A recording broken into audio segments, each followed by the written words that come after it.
नमस्कार दोस्तों, स्वागत है आपका स्टडी फॉर सिविल सर्विसेज में। उत्तर प्रदेश का कंप्लीट कॉम्प्रिहेंसिव करंट अफेयर है ये। उत्तर प्रदेश की जितनी भी सरकारी वेबसाइट है प्लस जितने भी लेटेस्ट एक्ट हैं, लेटेस्ट रिपोर्ट्स हैं, जो गवर्नमेंट ऑथेंटिक साइट्स हैं, जहां से जितनी भी उत्तर प्रदेश की न्यूज़ होती है उन सबको छांट के लाया गया है ये करंट अफेयर। तो Uttar Pradesh specific complete comprehensive current affair का पापा वीडियो है ये। इसको आप ज़रूर देखिए। जो लोग भी उत्तर प्रदेश के किसी भी प्रतियोगी परीक्षा की तैयारी कर रहे हैं, यूपीपीएससी आयोग के किसी भी एग्ज़ाम की तैयारी कर रहे हैं, आरओ की, पीसीएस की, बीओ की, लेक्चरर की, जीआईसी की, जितने भी वैकेंसी निकलती है यूपीपीएससी की, जहां जीएस और करंट अफेयर आता है, उन सबके लिए ज़रूरी है ये video. UP triple SC exams में जहां जहां उत्तर प्रदेश का करंट अफेयर पूछा जाने की संभावना रहती है, उन सबके लिए ज़रूरी है ये वीडियो। और अगर आप जो है उत्तर प्रदेश के बाहर के हैं लेकिन उत्तर प्रदेश के एग्जाम्स की तैयारी कर रहे हैं, तो ये वीडियो ज़रूर देखिएगा। वन स्टॉप डेस्टिनेशन है उत्तर प्रदेश के सभी एग्जाम्स को प्रिपेयर करने के लिए, स्टडी फॉर सिविल सर्विसेज। अगर आप स्टडी फॉर सिविल सर्विसेज को फॉलो करते हैं तो यूपी के सारे एग्जाम्स में, यूपीपीएससी के आरओ में हो गया, पीसीएस में हो गया, बीओ में हो गया, और भी जितने एग्जाम्स हैं जहां जीएस और करंट आती है, उसके लिए आप सिर्फ और सिर्फ एक ही सोर्स पर रिलाई कर सकते हैं, वो है study for civil services.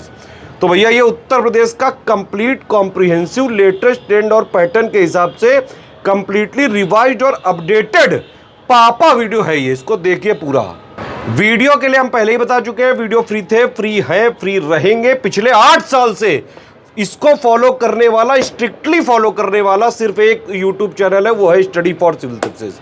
PDF paid ही रहेंगी इनकी, मंथली बाइलिंगुअल यूपी करंट की, बिहार करंट की, टोटल करंट की पीडीएफ आप हमारे ऐप में पा सकते हैं। पापा पीडीएफ वाला फोल्डर में आप जो है सर्च करके बाई करके डाउनलोड कर सकते हैं।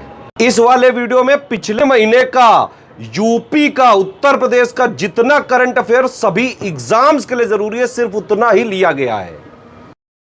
स्टडी फॉर सिविल सर्विसेज के उत्तर प्रदेश करंट अफेयर में आप सभी का बहुत बहुत स्वागत है। मई मंथ 2026 का Uttar Pradesh special current affair आगे आने वाले सभी उत्तर प्रदेश के एग्जाम्स के लिए हम लोग डिस्कस करेंगे। यहाँ पर उत्तर प्रदेश के करंट अफेयर से जितने भी सवाल आप स्टडी फॉर सिविल सर्विसेज की हेल्प लेकर के किए हैं, उनके बारे में आप मेंशन कर सकते हैं कमेंट्स में। हाल में अभी काफ़ी सारे एग्जाम्स उत्तर प्रदेश में कराए गए थे, वनडे एग्जाम्स और स्टेट पीसीएस एग्जाम में स्टडी फॉर सिविल सर्विसेज के उत्तर प्रदेश करंट अफेयर से काफ़ी आपको लाभ मिलता ही है।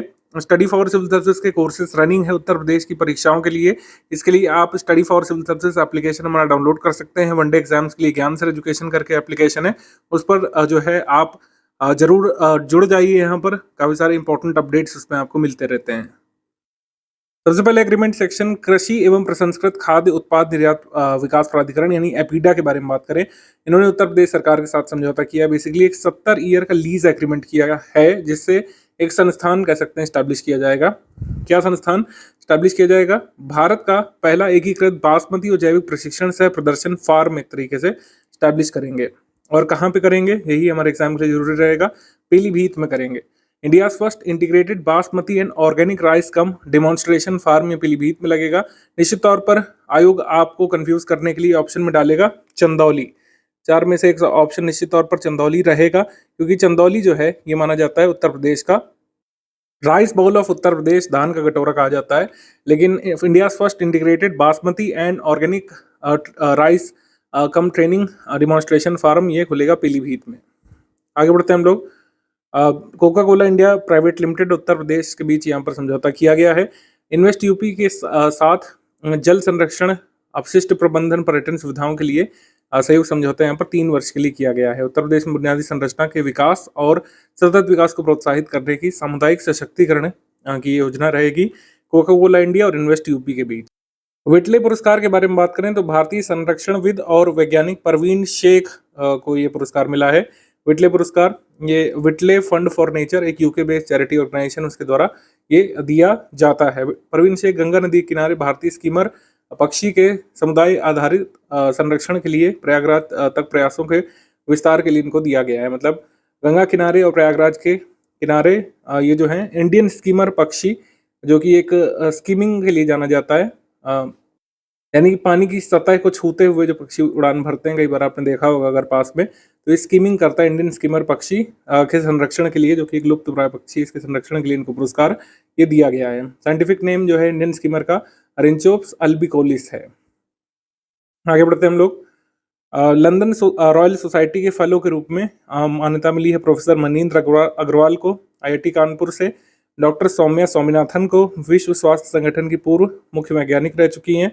मनींद्र अग्रवाल का संबंध जो है ये आईआईटी कानपुर से है और डायरेक्टर और कंप्यूटर साइंटिस्ट ने प्रेजेंट में आईआईटी कानपुर में। संसद रत्न पुरस्कार के बारे में बात करें तो विजेताओं की घोषणा की गई थी। इसमें 12 सांसदों, जिसमें 10 लोकसभा से हैं, 2 राज्यसभा सांसद हैं, 4 संसदीय स्थायी समितियों को चुना गया है। ये कोई ऑफिशियल कॉन्स्टिट्यूशनल बॉडी द्वारा दिए जाने वाले प्राइज नहीं है, ध्यान रखिएगा। ये प्राइम पॉइंट फाउंडेशन द्वारा ये प्राइज दिए जाते हैं। 2010 से इसकी शुरुआत हुई थी। 2010 से शुरुआत इसकी हुई थी। अब्दुल कलाम जी के सजेशन पर इसको शुरू किया गया था 2010 में। ठीक है, तो संसद रत्न पुरस्कार की शुरुआत 2010 से हुई थी। प्राइम पॉइंट फाउंडेशन के द्वारा इसको दिया जाता है, प्राइम पॉइंट फाउंडेशन द्वारा। और व्यक्तिगत विजेता इसमें जो उत्तर प्रदेश से सांसद हैं उनके नाम जरूर देखेंगे। जगदम्बिका पाल उत्तर प्रदेश से और प्रवीण पटेल उत्तर प्रदेश से। जगदम्बिका पाल ये डुमरियागंज कॉन्स्टिट्यूंसी से हैं और प्रवीण पटेल ये फूलपुर कॉन्स्टिट्यूंसी से हैं, ये ध्यान रख सकते हैं आप। और संसदीय समितियां जो सम्मानित हुई हैं, agricultural committee, finance committee, rural development committee और कोल्स एंड माइंस कमेटी। नानाजी देशमुख सर्वोत्तम पंचायत सतत विकास पुरस्कार ये बिरहारू ग्राम पंचायत सयान ब्लॉक आगरा उत्तर प्रदेश को पुरस्कार मिला था। थर्ड ये नंबर पर, ये ध्यान रखिएगा, third prize in best gram panchayat category Nanaji Deshmukh सर्वोत्तम ग्राम पंचायत सतत विकास पुरस्कार में। और भी पंचायतें सम्मानित हुई थी, लेकिन सिर्फ हम उत्तर प्रदेश करंट अफेयर में उत्तर प्रदेश पंचायत संबंधी बात करेंगे जो पुरस्कृत हुई।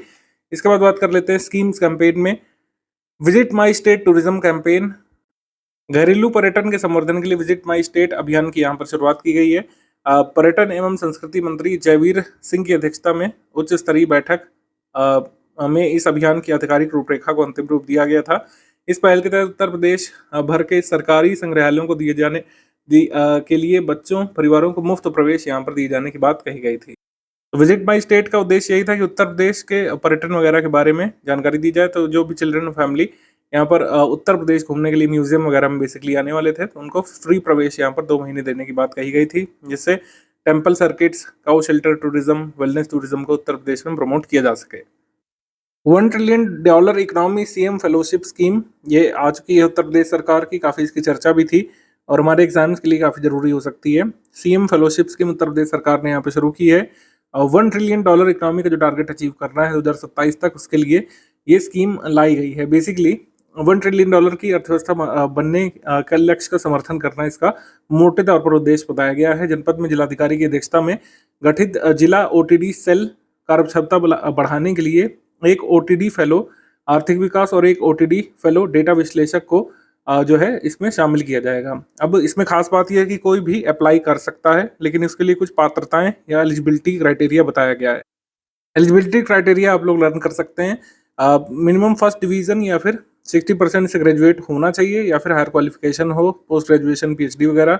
हिंदी जो है लिखना बोलना आना चाहिए। फेलोशिप संबंधी अनुभव थोड़ा बहुत होना चाहिए। कोई रिसर्च पेपर छापा हो, किसी मैगजीन में फेलोशिप संबंधी अन्य कार्य किया हो। मैक्सिमम एज लिमिट 40 और इंफॉर्मेशन टेक्नोलॉजी के अनुप्रयोग जैसे पीपीटी वगैरह, वो MS वर्ड, ये सब आना चाहिए। और मोटे तौर पर जैसे कुछ लोग सोच रहे होंगे what is CM fellowship, fellowship में करना क्या है बेसिकली, तो फेलोशिप में करना है एक शोधार्थी के तरीके काम करना है, एक रिसर्चर के तरीके काम करना है। जो भी जिला स्तर पर जो बड़े अधिकारी जैसे जो कह सकते हैं SDM वगैरह और जो DM साहब हैं, उनके साथ समन्वय करते हुए रिसर्च करेगा एक फेलो कि जिले स्तर पर क्या स्कीम चल रही है, क्या उनका मूल्यांकन है, कितने लोगों तक लाभ पहुंच रहा है, इस सब का शोध वो तैयार करेगा और किस तरीके से अच्छा कर सकते हैं उसके लिए वो अपना जो है रिसर्च पेपर बनाएगा और उसको उत्तर प्रदेश सरकार रीड करके जो है आगे इम्प्लीमेंट कर सकती है। तो इसमें पैसा भी मिलेगा, 30,000 रुपये यहाँ पर इस बताया गया। 1 वर्ष का यहाँ पर लिमिट है। 1 वर्ष के लिए कोई फेलो अपॉइंट होगा, 30,000 रुपये मासिक उसको ऑनरेरियम मिलेगा और 10,000 रुपये जो है भ्रमण कार्य के लिए मिलेगा। मतलब मैक्सिमम 40,000 रुपये तक कोई CM फेलो कमा सकता है। लेकिन कुछ लोग इसे भ्रष्टाचार के रूप में भी देख रहे हैं कि सभी लोग अपने अपने बंदे फिट करेंगे इसमें और नॉर्मली कोई भी रिसर्च पेपर कहीं कहीं से ChatGPT से छाप देगा और कुछ नहीं करेगा। 2 चेहरे हैं किसी भी स्कीम के, असफलता वाला एक सफलता वाला। सफलता वाला चेहरा ये है कि वास्तव में अच्छे एनालिस्ट को शामिल किया जाए, वो मूल्यांकन करें और उनके मूल्यांकन से वास्तव में लाभ पहुंच सके उनके रिसर्च से लोगों को। और दूसरा ये है कि सिर्फ ये पैसा खाने का जुगाड़ बनेगा। आगे बढ़ते हैं। एक जनपद एक व्यंजन स्कीम। उत्तर प्रदेश राज्य के मंत्रिमंडल ने एक जिला एक उत्पाद की तर्ज पर एक जिला एक व्यंजन स्कीम की योजना यहाँ पर बना ली है। अमित शाह जी ने जो है 24 जनवरी 2026 को लखनऊ में उत्तर प्रदेश दिवस के समारोह के दौरान इसकी जो है ऑफिशियल लॉन्चिंग कर दी थी। हालांकि दिसंबर से हम सुन रहे थे कि स्कीम आएगी, ऑफिशियल लॉन्च इसका उत्तर प्रदेश दिवस के दिन हुआ है। श्री अमित शाह के द्वारा ये लर्न करना है लखनऊ से। ठीक है। योजना के तहत उद्यमियों कारीगरों को फूड बिजनेस शुरू करने के लिए 20 लाख रुपए तक या लागत की 25% तक सब्सिडी यहाँ पे दी जाएगी। कोई इन व्यंजनों का ढाबा खोलना चाहता है, कोई फूड चेन खोलना चाहता है ना, इस तरीके से कोई ब्रांड बनाना चाहता है इन व्यंजनों का, तो उसके लिए उत्तर प्रदेश सरकार सपोर्ट करेगी। अच्छा, एक चीज इसमें ध्यान रखना है कि 75 जिलों की जो क्विजीन यहाँ पे बनाई गई हैं, 208 डिशेस को अभी फाइनलाइज किया गया है। मतलब हर जिले की एक नहीं है, कुछ जिलों की 3-3 डिशेस भी हैं। तो यहाँ पर एक ग्लेरिंग ओमिशन यहाँ पे देखा गया है कि किसी भी नॉन वेजिटेरियन डिश को नहीं इसमें शामिल किया गया है। जैसे एग्जाम में आएगा कथन ही इसमें पूछे जाएंगे, कई कथन। तो एक जिला एक क्विजीन में सबसे बड़ी कमी लोगों ने बताई है कि इस सूची में जितने भी व्यंजनों की सूची बनी, इसमें एक भी मांस आधारित व्यंजन या नॉन वेज आइटम नहीं रखा गया है। समिट सेक्शन पे आ जाएंगे। फ्रूट होराइजन आईकार सेंट्रल ट्रॉपिकल जो है इंस्टीट्यूट लखनऊ पर आयोजित ये किया गया था और इसका उद्देश्य था देश में उच्च गुणवत्ता वाले फलों का उत्पादन निर्यात बढ़ाना, उनसे जुड़े चुनौतियों को दूर करने के लिए प्रभावी रणनीति बनाना। केंद्रीय कृषि एवं किसान कल्याण मंत्री शिवराज सिंह जी ने भी इसमें पार्टिसिपेट किया था। ठीक है। तो आईकार सेंट्रल ट्रॉपिकल सब ट्रॉपिकल इंस्टीट्यूट लखनऊ में ये हुआ था फ्रूट होराइजन, ध्यान रखना है। नॉर्थ रीजन एग्रीकल्चरल कॉन्फ्रेंस ये भी लखनऊ में हुआ था। इसमें शामिल हुए थे कृषि मंत्री, केंद्रीय कृषि मंत्री और मुख्यमंत्री योगी आदित्यनाथ जी कार्यक्रम में शामिल हुए थे। कैसे नकली कीटनाशकों उर्वरकों पर नियंत्रण किया जा सकता है, उर्वरकों की कालाबाजारी पर कैसे रोक लगाई जा सकती है और वितरण प्रणालियों पर भी सुधार और संतुलित उपयोग को बढ़ावा देने जैसे महत्वपूर्ण मुद्दों पर चर्चा की गई थी। इसका वेन्यू भी लखनऊ। नॉर्थ टेक सिंपोजियम ये हुआ था प्रयागराज में। भारतीय सेना की उत्तरी कमान और केंद्रीय कमान और society of Indian defence manufacturer का द्वारा संयुक्त रूप से हुआ था। रक्षा मंत्री राजनाथ सिंह जी ने इस बैठक का उद्घाटन किया था। रक्षा त्रिवेणी संगम ये थीम थी, रक्षा Triveni Sangam. AI transformation conclave ये लखनऊ में हुआ था। एआई ट्रांसफॉर्मेशन कनक्लेव लखनऊ में, और इसका जो आयोजन है आईलॉग मीडिया के एक इनिशिएटिव और गवर्क नेक्स्ट द्वारा इसको किया गया था। भारत की पहली एआईसीटी परियोजना कहाँ पे लगनी है? लखनऊ में लगनी है। तो उसी को लेकर के सब इवेंट्स आगे होते रहेंगे। स्पोर्ट्स करंट अफेयर पर आ जाते हैं। Rowing championship, junior national rowing championship ये हुई थी। बालक क्वाड्रुपल स्कल फाइनल में यूपी के दीपक कुमार, यश कुमार यादव, हरनाथ यादव और प्रवीण कुमार की टीम ने यहाँ पर पहला स्थान हासिल किया और जो है इस प्रतियोगिता में उत्तर प्रदेश की टीम ने 36 साल बाद स्वर्ण पदक जीता है। इस वजह से ये जरूरी इवेंट हो जाता है आपके एग्जाम के लिए। 16वीं hockey India sub junior men national championship ये हुई थी। इसमें स्वर्ण पदक हॉकी उत्तर प्रदेश ने जीता था, हॉकी मध्य प्रदेश को फाइनल में हराया था। ये हुआ कहाँ पर था? राजगीर बिहार में टूर्नामेंट।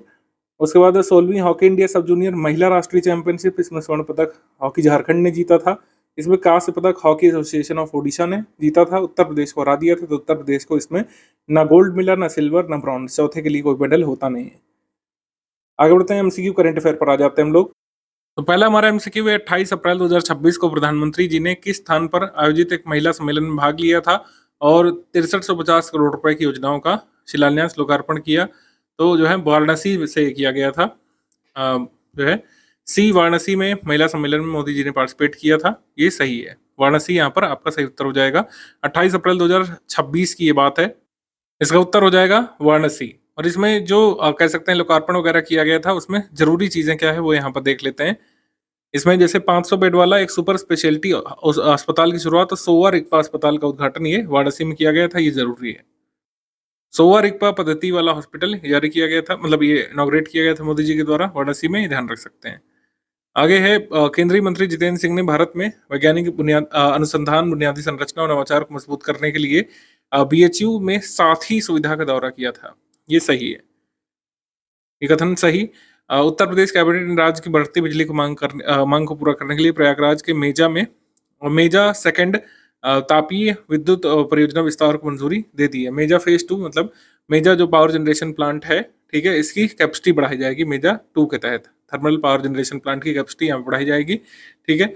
आंसर हो जाएगा इसमें C 1 and 2 both correct, C 1 and 2 both correct.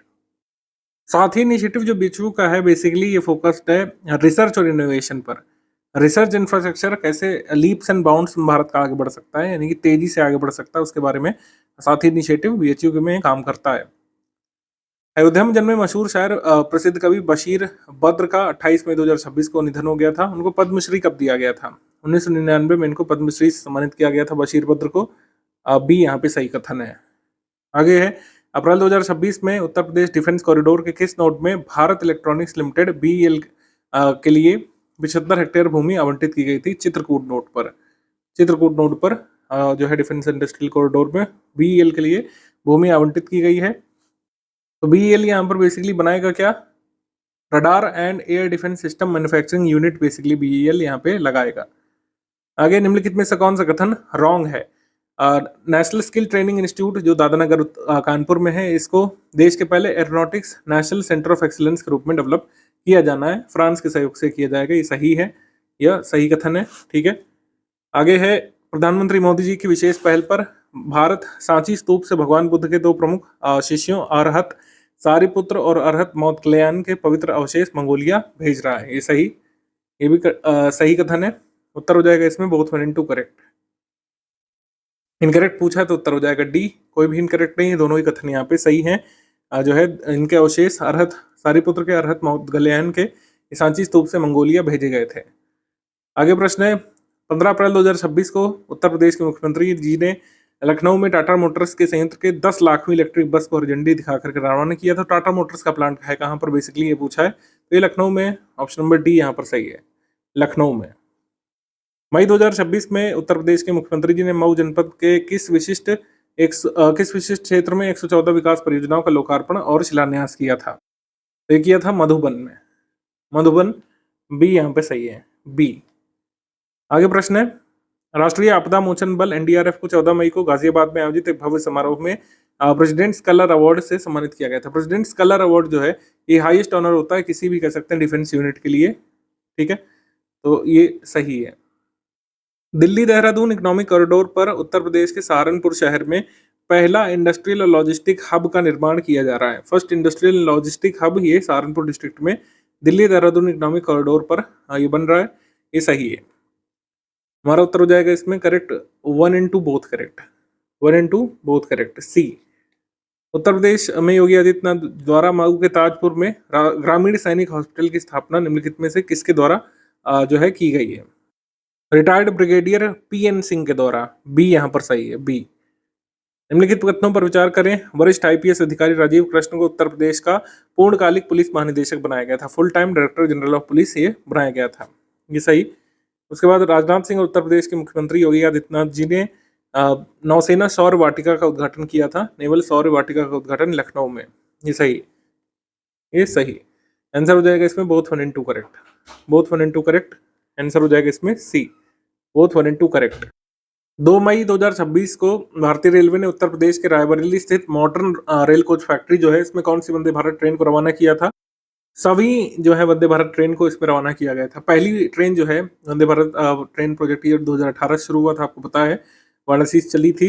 Integrated coach factory जो चेन्नई में है, पहले सिर्फ वहीं बनती थी, लेकिन फिर बाद में ये रेल कोच फैक्ट्री कपूरथला में और मॉडर्न कोच फैक्ट्री रायबरेली में भी बनने लगी। 3 जगह वंदे भारत के यहाँ पर कोच मैन्युफैक्चरिंग यूनिट है। 2 मई को उत्तर प्रदेश स्थित किस रेलवे कोच फैक्ट्री ने परीक्षण और फील्ड ट्रायल के लिए अपना पहला 16 कार का वंदे भारत चेयर और कार ट्रेन सेट सफलतापूर्वक रोल आउट किया है? 16 car Vande Bharat chair car train set testing और फील्ड ट्रायल के लिए सक्सेसफुली उतारा है किसने? मॉडर्न कोच फैक्ट्री रायबरेली ने, मॉडर्न कोच फैक्ट्री रायबरेली ने, डी यहाँ पे सही है।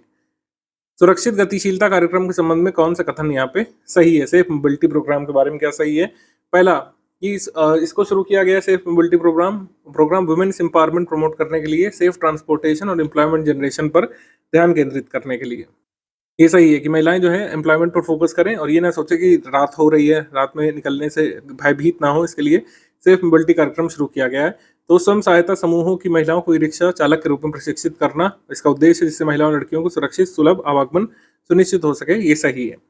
तो इसको शुरुआत में कहाँ पे लॉन्च किया गया है? लखनऊ, कानपुर, नोएडा, कौशाम्बी, झांसी में। तो ये नगर गलत है। सेफ मोबिलिटी प्रोग्राम जो है women transport mobility safe mobility के लिए ये शुरू किया गया अयोध्या में, गोरखपुर में, वाराणसी में, कौशाम्बी में, झांसी में, यानी कि टीयर 2 सिटीज में ये शुरू किया गया है। तो आंसर हो जाएगा इसमें 1 and 2 ओनली, 1 and 2 ओनली, सी यहाँ पे सही है। मार्च 2026 में उत्तर प्रदेश सरकार ने सारस के संरक्षण और पर्यावरण पर्यटन को बढ़ावा देने के लिए एक सारस सर्किट विकसित करने की योजना की घोषणा की थी कि एक सारस सर्किट यहाँ पे खुलेगा उत्तर प्रदेश में। सारस क्रेन उत्तर प्रदेश का राजकीय पक्षी है और विश्व का सबसे लंबी उड़ान भरने वाला पक्षी भी है, यह सही है। ठीक है, इस परियोजना का कार्यान्वयन वन विभाग द्वारा किया जाएगा और पर्यावरण पर्यटन विकास बोर्ड के माध्यम से किया जाएगा, ये सही। सारस सर्किट का डेवलपमेंट ये सही है। अभी कहाँ पे डेवलप होगा वो ज़्यादा महत्वपूर्ण रहेगा, जब ये इन्फॉर्मेशन आएगी तो हम आपको अपडेट कर देंगे मंथली करंट अफेयर में। ठीक है, हमारा उत्तर यहाँ पे हो जाएगा डी, डी यहाँ पे सही है, डी। आगे है स्वास्थ्य बुनियादी संरचना के संवर्धन के लिए मऊ में बन रहे नए मेडिकल कॉलेज के निर्माण किस मॉडल के तहत किया जा रहा है? पब्लिक प्राइवेट पार्टनरशिप मॉडल के तहत इसका निर्माण किया जा रहा है। आगे मुख्यमंत्री योगी आदित्यनाथ जी ने प्रयागराज में 400 करोड़ रुपए से अधिक विभिन्न विकास परियोजनाओं का लोकार्पण शिलान्यास किया था। ये भव्य आयोजन किस पावन अवसर पर संपन्न हुआ था? गंगा दशहरा के दिन, बी यहाँ पे सही है, गंगा दशहरा, बी। राष्ट्रीय उत्कृष्टता केंद्र जो एरोनॉटिक्स पर आधारित होगा, एरोनॉटिक्स और डिफेंस पर आधारित नेशनल सेंटर ऑफ एक्सीलेंस, ये कहाँ पे खुलना है? कानपुर नगर में। कानपुर नगर के नेशनल स्किल ट्रेनिंग इंस्टीट्यूट में खुलेगा national centre for excellence for aeronautics and defence, ये सही। और इसके लिए रशिया का सहयोग लिया जा रहा है, रॉन्ग है। फ्रांस का सहयोग इसको बनाने में लिया जाएगा, रशियन गवर्नमेंट नहीं इसको सपोर्ट करेगी प्रोजेक्ट को, फ्रांस की सरकार, फ्रांस गवर्नमेंट इसको सपोर्ट करेगी।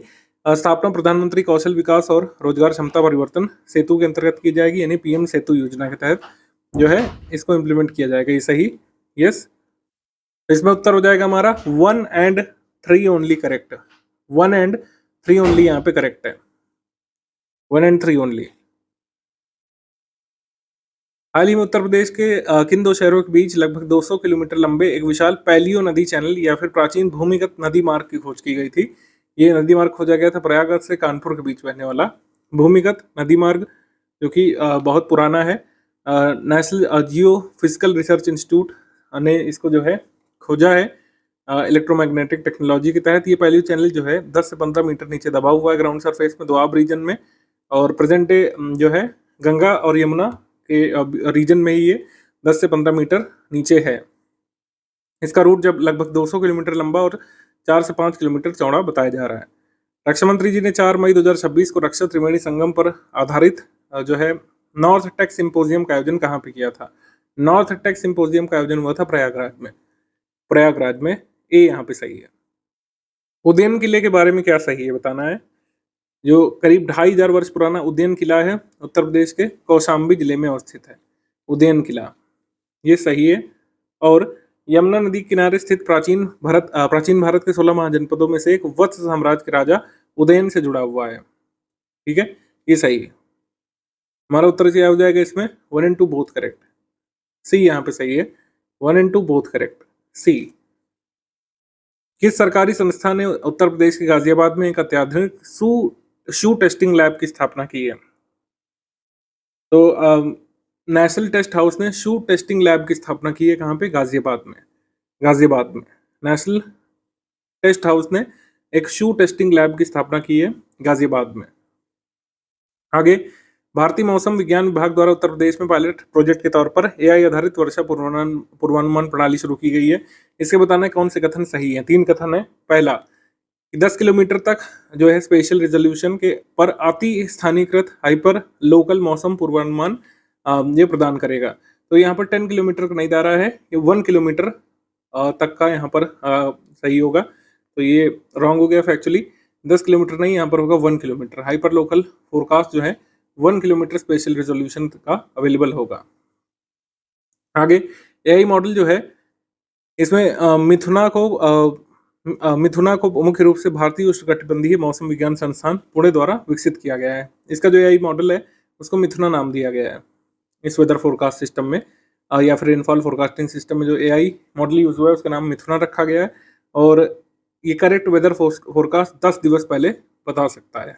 ये सही। तुम्हारा उत्तर इसमें हो जाएगा 2 and 3 only correct. 2 and 3 only correct, B यहाँ पे सही उत्तर हो जाएगा हमारा। आगे, उत्तर प्रदेश कैबिनेट ने राज्य के किस जनपद में सरदार पटेल एपेक्स यूनिवर्सिटी स्थापित करने के लिए आशय पत्र पर मंजूरी दे दी है? सरदार पटेल एपेक्स यूनिवर्सिटी ये कहाँ पे स्टैब्लिश होगी? इसके लिए उत्तर प्रदेश सरकार ने मंजूर कर दिया है, चुनार तहसील मिर्जापुर में स्टैब्लिश होगी, मिर्जापुर में। डी यहाँ पे सही है, डी। आगे बढ़ते हैं, विजिट माई स्टेट अभियान के बारे में क्या सही है? उत्तर प्रदेश सरकार ने विजिट माई स्टेट शुरू किया था डोमेस्टिक और कल्चरल टूरिज्म को प्रमोट करने के लिए, ये सही। इस अभियान का उद्देश्य स्थानीय लोगों पर्यटकों को राज्य की समृद्ध सांस्कृतिक, ऐतिहासिक और धार्मिक विरासत के बारे में और इको टूरिज्म से परिचित कराना था, ये सही। उसके बाद उत्तर प्रदेश के सरकारी संग्रहालयों में 2 महीने के लिए बच्चों और परिवारों को मुफ्त प्रवेश इसमें अलाउ कर दिया गया है। वैसे टिकट लगती है करीब 50 रुपए मैक्सिमम तक की, उसको वेव ऑफ कर दिया गया 2 महीने तक के लिए। आंसर हो जाएगा इसमें डी। सभी कथन यहाँ पे सही हैं, डी। मई 2026 में भारतीय वन्यजीव संस्थान के शोधकर्ताओं ने उत्तर प्रदेश के चंबल राष्ट्रीय अभयारण्य इटावा जिले के पास विश्व की सबसे छोटी जंगली बिल्लियों में से एक रस्टी स्पॉटेड कैट को प्रथम बार देखा था। इस कैट का साइंटिफिक नाम क्या है? इस कैट का साइंटिफिक नाम है प्रियोनेलुरस रूबिगोनोसस।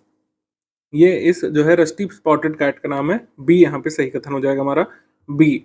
और इसको नियर थ्रेटेंड की कैटेगरी में रखा जाता है, वर्ल्ड स्मॉलेस्ट वाइल्ड कैट इसको कहा जाता है। चंबल वाइल्ड लाइफ सेंचुरी के पास इसको स्पॉट किया गया था। चंबल जो है सेंचुरी के पास इसको स्पॉट किया गया था, इटावा के पास। उत्तर प्रदेश राज्य का पहला फूलों का उत्कृष्टता केंद्र या centre of excellence of flowers ये कहाँ पे सेटअप किया जाएगा? ये सेटअप किया जाएगा जो है 3 एकड़ की भूमि पर अयोध्या में। अयोध्या में खुलेगा centre of excellence for flowers, a यहाँ पे सही है, ए। आगे है, हालिया सैंपल रजिस्ट्रेशन सिस्टम रिपोर्ट के संदर्भ में निम्नलिखित कथनों पर विचार करिए। उत्तर प्रदेश का मातृ मृत्यु अनुपात 141 से बढ़कर 154 हो गया है। उत्तर प्रदेश का एमएमआर घटने के बजाय बढ़ रहा है। इस रिपोर्ट के अनुसार उत्तर प्रदेश देश में सर्वाधिक एमएमआर वाला राज्य बन चुका है, तो ये सही है। और उत्तर प्रदेश का आईएमआर भी देश में सेकंड हाईएस्ट है, सेकंड हाईएस्ट आईएमआर और सबसे ज्यादा एमएमआर उत्तर प्रदेश में दर्ज किया गया है। आंसर हो जाएगा इसमें C, 1 and 2 both correct, 1 and 2 both correct, C. मुख्यमंत्री ने बाल श्रमिक विद्या योजना का विस्तार राज्य के कितने जिलों में करने का निर्देश दिया? जो पहले 20 जिलों में चलती थी। बाल श्रमिक जो है विद्या योजना पहले 20 जिलों में चलती थी, अभी पूरे जिलों में विस्तारित कर दी गई योगी जी के द्वारा। डी यहाँ पे सही है, डी। भी 2020 में इसको शुरू किया गया था। निम्नलिखित में से कौन सा कथन गलत है, अब आपको बताना है। तो पहला है कि उत्तर प्रदेश का 10 मंजिला ज्वेलरी पार्क लखनऊ में निर्मित किए जाने की योजना है, तो ये रॉन्ग है। उत्तर प्रदेश का ये ज्वेलरी पार्क जो है ये बनेगा मेरठ में, मेरठ में, मेरठ में। उसके बाद है कि वीर पासी या शिवदीन पासी की प्रतिमा का अनावरण उत्तर प्रदेश के सुल्तानपुर जिले में किया गया था, ये रॉन्ग है। रायबरेली जिले में ये किया गया था।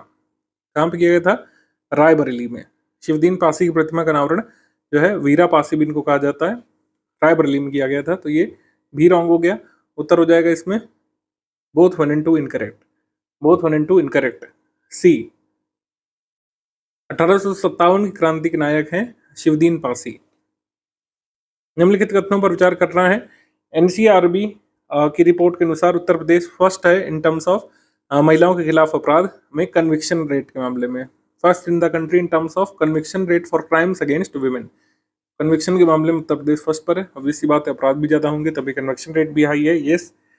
उसके बाद उत्तर प्रदेश के गाजियाबाद के लोनी शहर को स्विस वायु गुणवत्ता निगरानी कंपनी IQAir की रिपोर्ट में विश्व का सबसे प्रदूषित शहर बताया गया है। लोनी जो टाउन है गाजियाबाद में, ये सही है।